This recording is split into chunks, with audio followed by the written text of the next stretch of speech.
Hey everyone, welcome back to the channel for another flea market finds episode. This is actually going to be part 2 of a video that I am doing on the stuff that I picked at the outdoor swap meet last October. And this was a pretty good sized haul, and a big part of it is this toolbox and the contents. So the story here is that I was going along and I found a gentleman had a whole bunch of Starrett and other machinist items out on the table, and I started to talk to him about prices on the stuff, and there were some things I didn't really want because I have duplicates of it. They don't sell really well, and I was putting together a pile to get a better price. And he happened to mention that all of these tools that he had laid out on the table there all came out of his toolbox. And he motioned over to his pickup truck, and I didn't even see this thing. I don't know how I missed it. Sitting on the back of the pickup truck is the biggest, baddest Gerstner toolbox and riser that I've ever seen. And so I explained that I felt it was a really nice box. That's what she said! But my philosophy on Gerstner boxes, as you guys who follow my channel regularly may have heard me talk about this in the past, I feel that Gerstner boxes are just a little bit too pretty for my shop. My shop is a mess. My shop is in a basement, and there's a number of reasons why I just don't want to have a beautiful Gerstner box in my shop. They also tend to be very pricey. The market on Gerstners has kind of gone crazy. Part of the reason for that is that a lot of people that are buying Gerstner boxes at like auction and bidding the prices up high aren't even buying them for the original purpose, which of course the original purpose is it's a machinist toolbox for machinist tools. They tend to be buying them now. My understanding is they're being repurposed as fancy large jewelry boxes. Hobbyists that have different kinds of small tools for other hobbies, like maybe fly tying or RC, airplane RC models, all kinds of different things, right? So anyways, oftentimes I'll find a Gerstner, and if I'm fortunate, I can buy the contents of the box and not buy the box, because the box is typically going to be priced pretty high. In this particular situation, this was not cheap. But by the time I figured out what it was going to end up costing me to buy all the tools that he had there that I wanted, and we started talking about, well, wait a minute now, so what if I buy the box with everything? And we got down to a point where I felt comfortable that I could afford to buy this box with the tools, sell the tools, and then not be into the box for too much, where I wouldn't be able to make out in the end. So I pulled the trigger, bought this box with the contents, and we're going to go through that. But remember, I just said didn't want a Gerstner for myself. Okay, well, those of you who are regular viewers of my channel know that I broke the golden rule, and I broke down and bought one. This was probably about a year and a half or 2 years ago. I went out to a pick at a gentleman's home. He was retiring. He was moving down south. And I bought a whole bunch of tools from him. And in his home, he had a beautiful, one of the nicest Gerstners I had ever seen, top box and riser. And he had told me he was going to take that to Florida with him. He really loved the box. He had the whole, he bought that brand new while he was working at a company. They were actually taking payments out of his paycheck to pay for the box. And long story short, I said to him, that's such a nice box. If you ever decide to sell that, if you change your mind and decide to sell that before you move, give me a call. Well, wouldn't you know it, a couple weeks later, I ended up reaching out, and their condo had gone under contract, and they were getting ready to move, and they said, it just doesn't make sense for them to move this box down there. And he knew that I really liked the box, and it wasn't going to be a situation where I was going to try and buy it really cheap from him and flip it. So let me just show you real quick that box for those of you who haven't seen it before. So guys, here's my personal Gerstner box, the one I decided to buy from that gentleman and keep. And this model right here is the 62 series style box. It's a 13 draw Gerstner, and it's got the 4 draw base. They did make a 7 draw base that also could be purchased along with this box. This is often referred to as the O62 or 62O, I forget which way they do it, which just means that it's oak, because this particular box I believe was also available in walnut, which make the walnut ones are significantly rarer than this. This is a really interesting box. It has a couple of unique features. Maybe at some point in the future I'll just do a quick little video and just kind of go over this box in detail, but I want to get back to that other box. But I just wanted to show you this one. This box is about 16.5 inches high. Just the main box is 16.5 inches high, and then once you put it on top of the riser, it gets pretty tall. And the reason why I mention that is because that other one we're about to look at is even bigger. One little detail I wanted to mention: this is the vinyl custom cover that says Gerstner's and Sons to cover this. It's a dust cover. It only covers the upper box. It doesn't drape down and cover both the box and the riser like that other cover does. I wanted to mention this because this is one of the things that stuck in my head when I was talking with the gentleman who sold me this box. One detail he remembers very vividly is that it cost him, back in the day, $40 additional to get this cover. And so yeah, this box is down here in my basement shop, but I have a dehumidifier. It's not running now because it's not the season for it, but as soon as we get into the season, that dehumidifier runs. It sits right here next to the Gerstner. Its main job here is to protect this box. And yeah, so this is my, as Gollum would say, this is my precious. And I really don't put my working tools in here. What I have in here are the tools that I kind of are saving for myself. The unique, unusual tools or rare tools that I am keeping in my collection. They live in this box. Speaking of covers, on the Gerstner website, you can still get this style cover that covers the upper box and the lower box, and you can order it depending on. They're actually out of stock on this particular. Actually, this type of cover for my box is out of stock. Otherwise, I'd probably invest in one for my box. Anyways, this cover right here, if you want to buy one of these covers, it's now $80. Until I sell it, this is now the biggest, baddest Gerstner I've ever owned. This is a model 2613. So this particular box is actually still available on Gerstner's website. This is the 2016 Pro Series box. And this is the B2705 riser.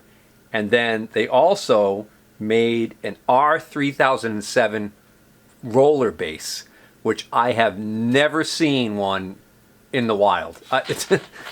I don't think they sell a lot of the roller bases. If you think about it, the roller bases, they just tend to get banged on and the corners get hit and dinged and stuff. So I mean, I think that's why a lot of people will buy the top box and maybe even the riser, but not the base. That's just a theory. But anyways, this particular one here, the gentleman also opted for the special plaque. So this little plaque says built especially for, and then the gentleman's name is right here. I put some blue tape over it just to protect his privacy. And by the H. Gerstner and Sons of Toledo, Ohio. So according to the Gerstner website, you can still get one of these plaques, and they cost $30. And you have to, an interesting fact, you have to prove ownership. Proof of ownership is a requirement in order to order one of these. Now how that works, I don't know. I don't know whether or not they actually have to have a record of you buying one of their boxes through warranty registration, or if you buy a used box like this one and it didn't have the plaque, I don't know if you can just like send in a photograph of, you next to the box saying, hey, I own it, can I get the plaque? But it's kind of a nice little detail. This is the first one I've ever seen. So this box is about 19 inches tall, just a hair over 19 inches tall. So I mentioned the other one's 16, so that's why this is the biggest and baddest of the bunch. At least of the ones that I've seen. It came with 6 keys,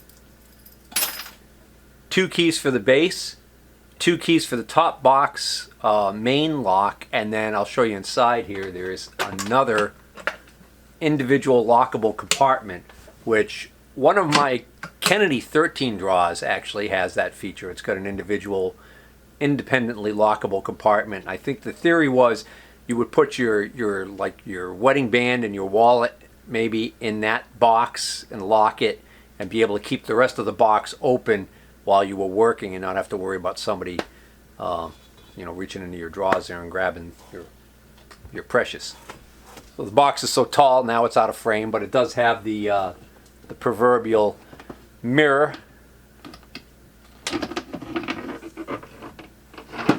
It's a 13 draw. Here's that individually lockable compartment. So that lock has its own key that does not open anything else. This box isn't in quite as pristine condition as my other one. There's signs here of the finish starting to fail, just like the lightest amount. You can feel the grain is raising, and what can happen there is that can actually cause this finish to start to flake off in spots, and you'll get that kind of like bare wood look. But the felt inside is beautiful, perfect condition. So let's just take a quick look at the base unit.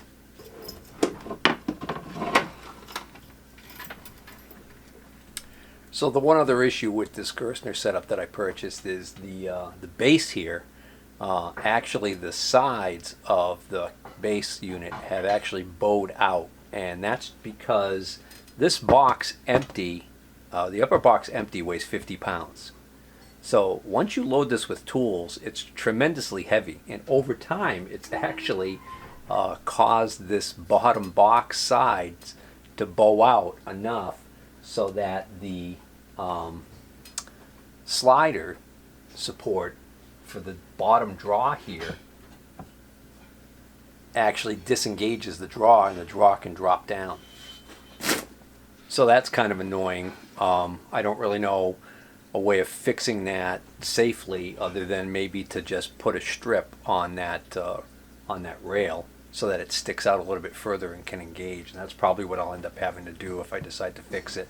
I don't want to try and reverse the bow, because I figure that as soon as I try to like maybe clamp that, put any clamping force on it, it might actually want to crack the sides, so we'll leave that alone. But yeah, so the base is the basic 5-draw base, and it's got a nice, really deep lower draw here, which again, being a deep lower draw, it's where you might be tempted to put a lot of V-blocks, grinding vices, and heavy things in here. And again, now you're putting all that weight on the already compromised draw slide. Oh, I just wanted to mention one other thing about the box here. The top box here is still available, and it's on the Gerstner website right now, and the price of this box new is just over $2,300 just for the top box. And then what I thought was really interesting was if you want to buy the top box, the riser, and the base cabinet that matches and buy it all together, they'll give you 30% off, and it's $7,000. So if you bought all three pieces separately, it totals over $10,000. But if you buy them all at the same time, you can get it for 30% off, a little over $7,000. That's serious coin. All right, so I'm going to reposition the camera, and now we're going to do a flea market finds of the contents of the box. All right, let's start with the bottom draw first. This is just a wooden box that he had stuff in. Just a nice little box, so figured since it was in there, he'd keep it in there. There's a nice little set of cutters. Here's a little Gerstner and Sons cabinet maker's thing. It probably came in the box when it was new. Yep, call it stop. Exactly what the box said. That's exactly what that says. That feels pretty heavy. Oh, that's an arbor for slitting saws. Piloted cutter. There's another arbor. 1-inch gold series arbor. And another arbor. It's Arbor Day. Some random drill bits and stuff.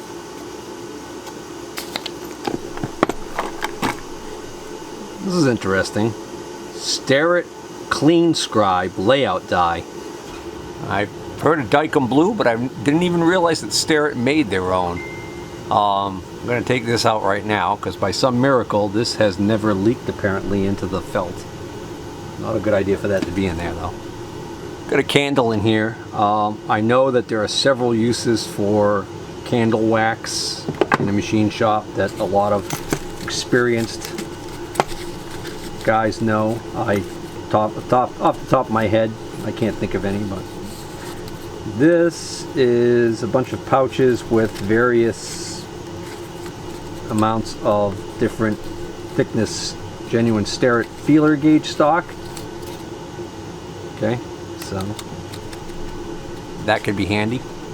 This is interesting. He saved this Gerstner combo toolbox ad. He laminated it. I'm guessing that this is when he pulled the trigger and bought this thing.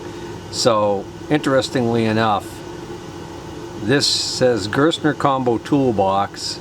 Sale price for the upper chest was $561.60. But they were running a special. It was $331.20 for the base, but if you bought the two together, you could get it for $842.95, and he circled that. So I'm guessing that this is what he paid for this setup when he bought it new back in the day. Apparently he also had a Craftsman toolbox. Throw that away. So in this envelope here, he has all of the catalog stuff and everything that went along with this. And he's got this circled right here because this is in fact the 92XL Pro Series tool chest. So interestingly enough, I think I gave you guys a different model number for this because in the new Starrett nomenclature on their website, they still call this the Pro Series, but I think it had a different number altogether. So interesting. So apparently Gerstner made attaché cases, which is a fancy French way of saying a briefcase. Imagine how much those things cost. Artist and sign painters cases. Alright, well, we don't want to get too bogged down with all of this, right? Is there anything else interesting in here? Probably not. Oh, wait a minute. Alright, take a second to go through these invoices, see if I could find one for the chest. Oh, this is great. He's got invoices in here for a lot of the tools that were in this box when I bought it. But I just wanted to show you a couple other things that he had in here that were kind of neat. Did you know that Gerstner actually made a display table? It's a little miniature table that you could put your box on. So, go figure. Here's the original invoice for the toolbox, $842.95, and then another $45 for that cover. Remember I told you the cover is now $80. Then he had this price sheet, Gerstner price sheet, and he highlighted the items. The box, $736. That's the G092XL. The base is $448 just for the base. That's interesting. It's the GOB92XL. And then down here, he's got the cover, $47, and the personalized nameplate, $15. So now the cover is $80 and the nameplate's $30. Oh, and the date, 1994 was when he bought this box brand new. So now I have, what do you call that, provenance or whatever, showing when this box was made. So when I go to sell it, there'll be no question. Next draw. Some carbide inserts, more carbide inserts, more carbide. All this is carbide inserts for what may or may not be in here. Items that may or may not be in here. Here is a here's a diamond for a wheel dressing tool. In the back of the draw here, this is just more and more diamond insert, not carbide inserts. 2, 4, 6, 8. There's like 8, 10, 12, 14, 15, 16. There's like 16 packages of inserts in here. Some of them are opened, some of them look like they're not. Just a big old double-ended end mill. Nice boring bar. It's a Seiko A16 boring bar. Great thing about this is I've got a whole ton of inserts here for this. Here's a little miniature boring bar. Another end mill. End mill. Ball end mill. Ball end mill. Ball end mill. Top left draw. Alright, not going to bore you with that, but just plenty of more cutters, end mills, whatnot. Feels like, yeah, feels like we're talking all high-speed steel by the weight that I'm feeling. Yeah, corner radius cutter. Middle draw. Well, now we know why you had so many arbors. There's a big old slitting saw. Another cutter for an arbor, some key seat cutters. Oh, there's a really long shank key seat cutter. Nothing wrong with that. It's all good stuff. Last draw, top right.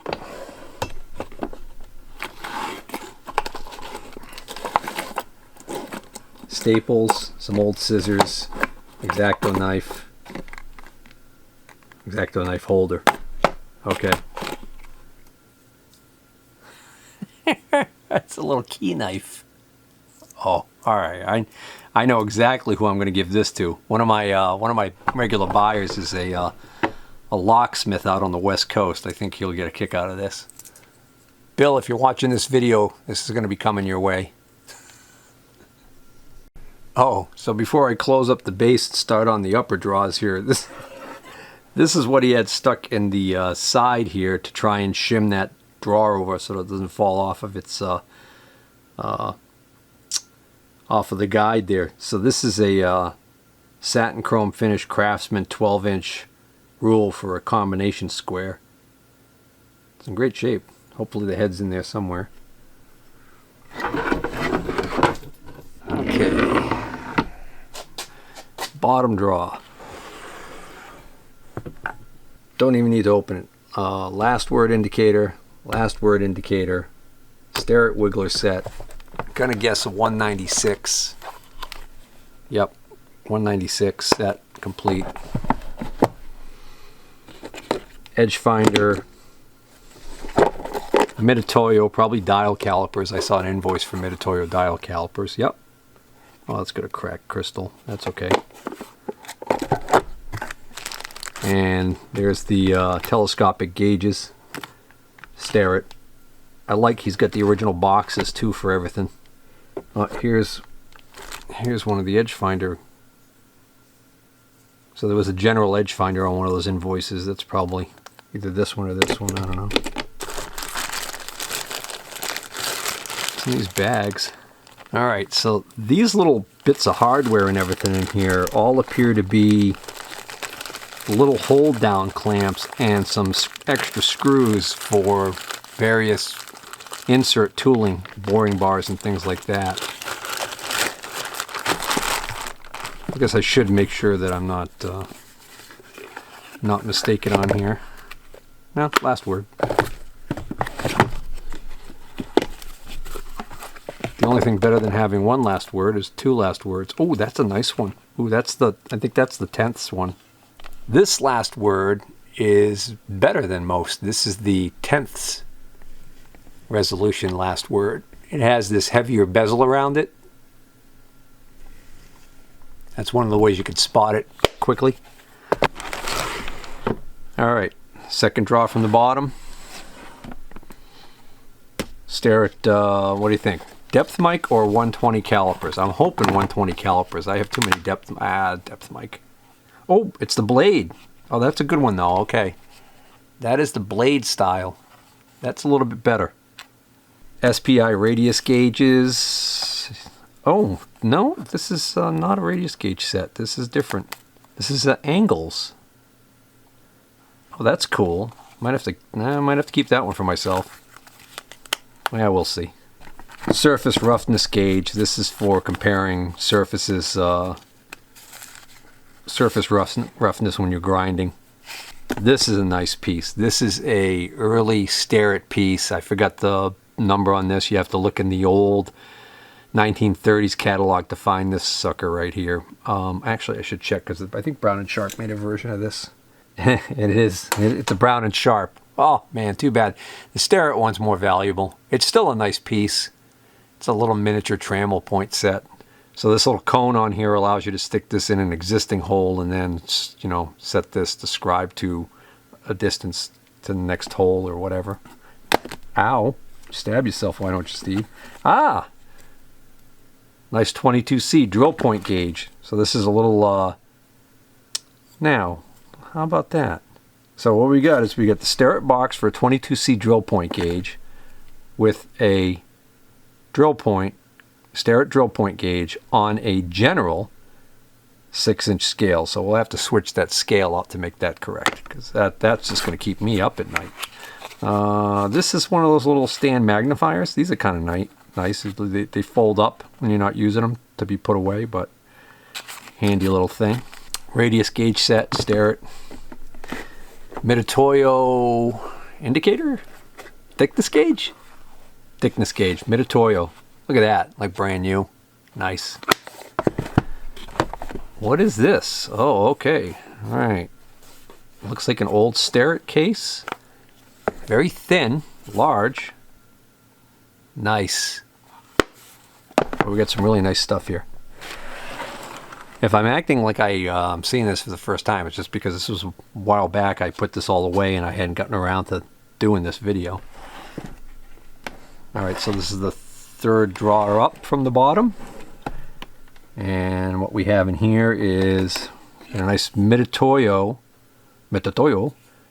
digital depth gauge, I guess. So we'll have to check and see if that just needs a battery. This is nice. This is a 24-inch satin chrome Starrett scale. I don't know why I keep calling those scales. I like calling these blades when they've got the groove in them for the combination squares. That's interesting. He's got two. I remember there was that this satin finish 12-inch is actually Craftsman. Here is a Starrett 24-inch. Here's a 24-inch scale Starrett steel that someone drilled holes in for some purpose.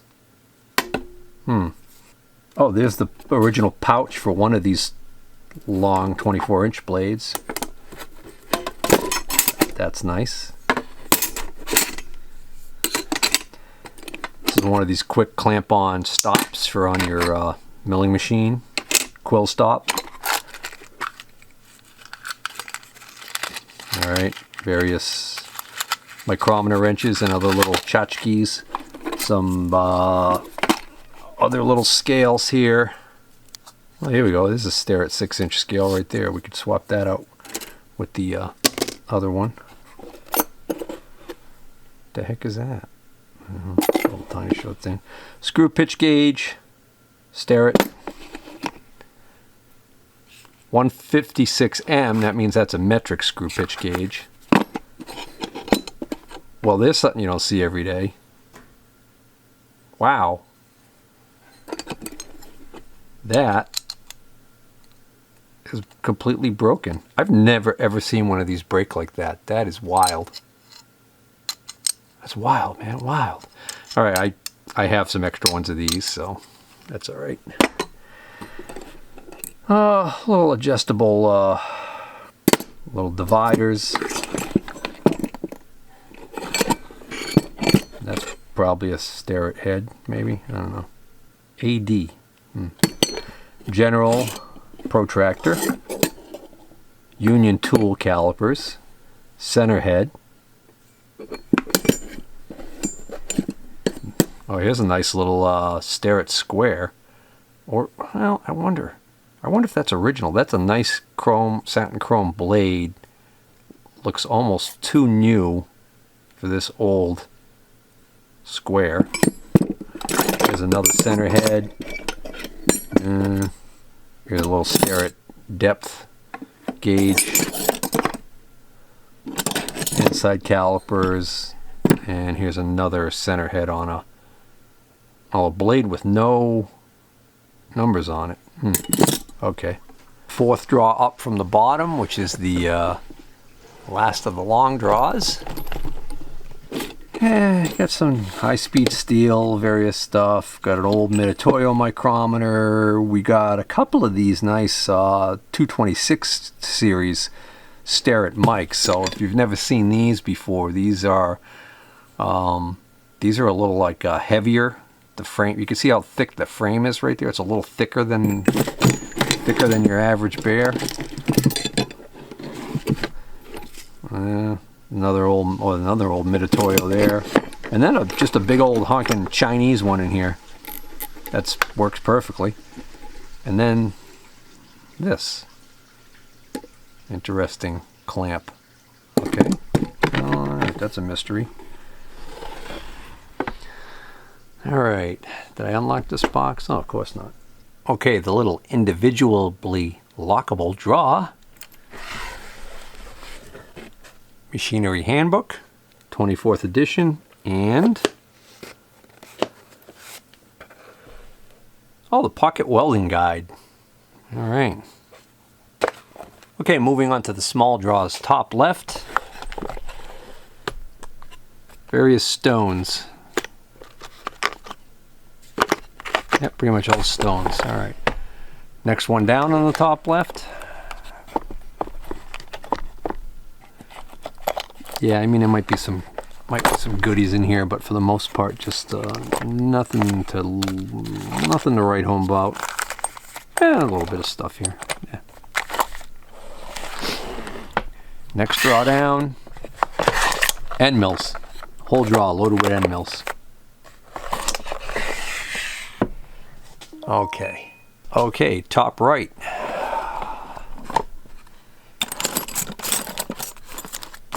Little file, pattern files, feeler gauges, and Starrett feeler gauges with the original box.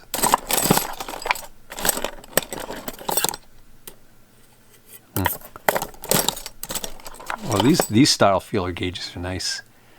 These are good for like automotive work and that, and other applications where you gotta kind of get in at an angle. Next draw down, reamers. So a bullet. Okay. So what I spotted in here, caught my eye, was these two items right here. These are the couplers to put together two rods on a trammel point set. So I don't know whether or not there was a trammel point set that Starrett had that actually had two couplers and three rods to make it like really, really long or not. But that's interesting that that's all that's in here. So I don't know if it's like a miniature soda bottle that somebody made, or a beer bottle made out of metal. Isn't that something?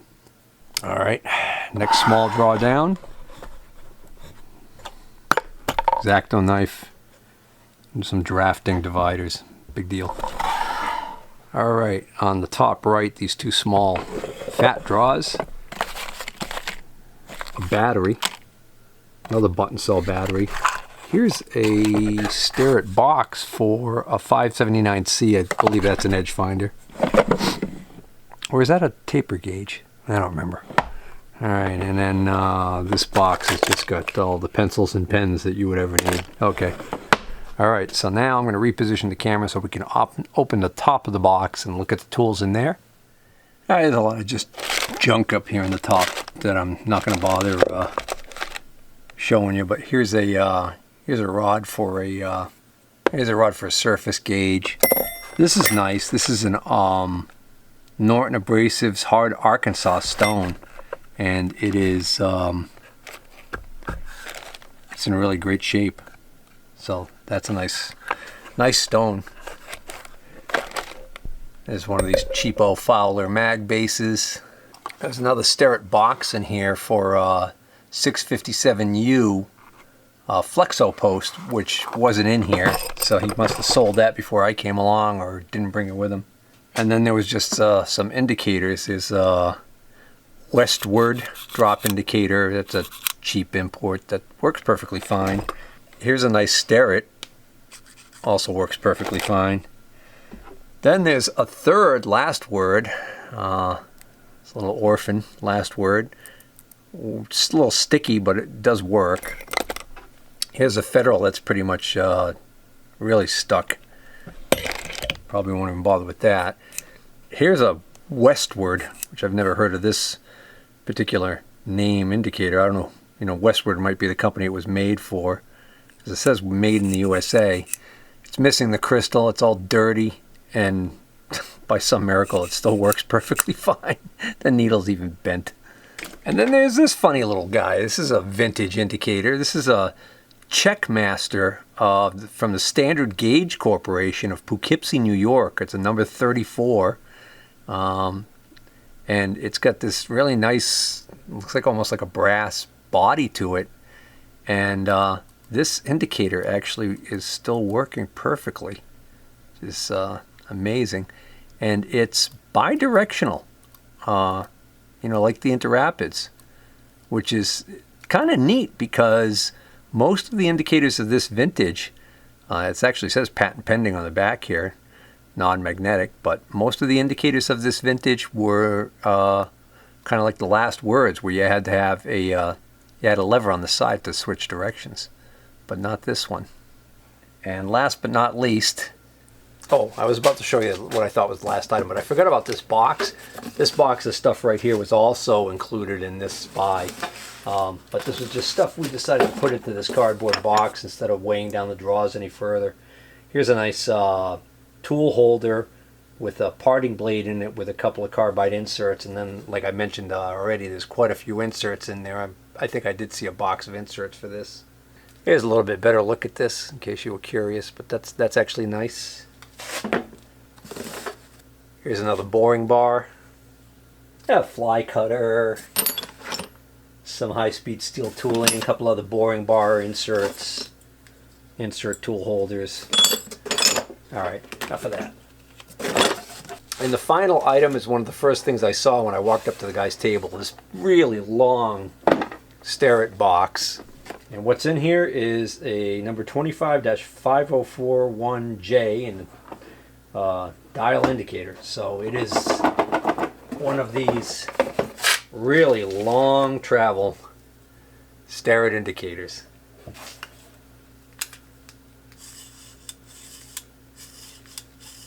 And it works perfectly.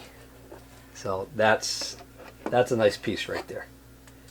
All right, and with that, we're going to close out this Flea Market Finds episode. I hope you enjoyed it. If you did, please hit the like button. If you're not already a subscriber, please consider subscribing and sharing the video. Take care.